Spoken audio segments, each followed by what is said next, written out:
My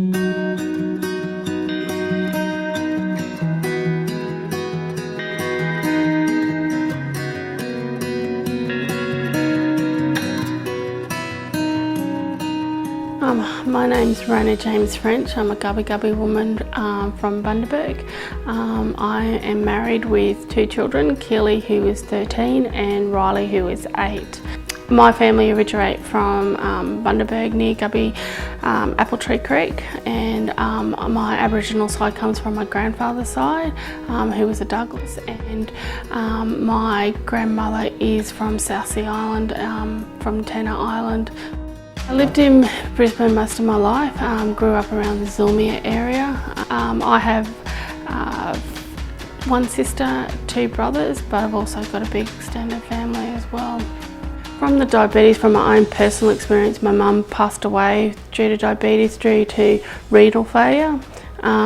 So that's also had a significant effect on not only me, but my immediate brothers and sisters. 8 years ago I was diagnosed, not long after I had Riley actually. So for me at that time it was overwhelming. I'm trying to deal with a newborn child. I'm also trying to deal with my own health issues at the time. So for me I was in a bit of denial for quite a long time and didn't really want to accept that I actually had the same illness that had killed my mother.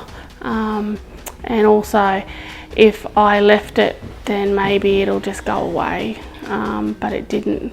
If anything, it made me a lot more sicker, a lot more unhealthier, probably a bit depressed from it. I think too, because my grandmother had diabetes as well, and she had her leg amputated.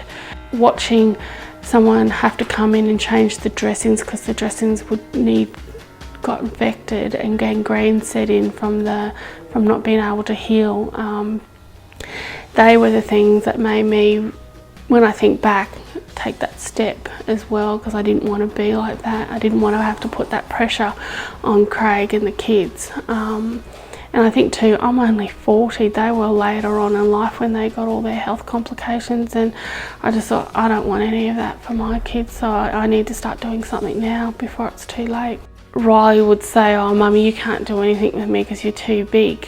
So I think that was a bit of a kick in the face that I needed to do something as well. So losing I've lost my mum to the illness, and I think part of me knew I was going down that same track that she was, and I can remember having a clear conversation with her just before her passing and saying to me, you need to change your lifestyle, you need to start getting fit and healthy.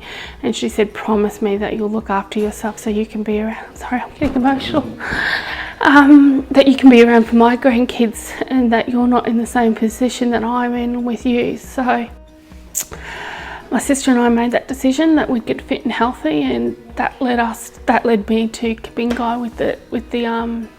with the healthy eating.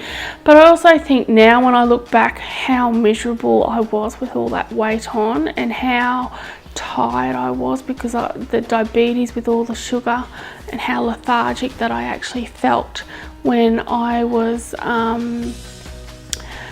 going through that stage. But I think at that time you don't know any different, so you're happy to go along in that little way of life. It's not until you actually make change that you realise, oh my god, how horrible I must have looked and felt and been around other people. Because I think once you start getting fit and healthy, your mind becomes healthier, therefore you're able to, you put out a different energy than what you did when you were feeling miserable, I suppose.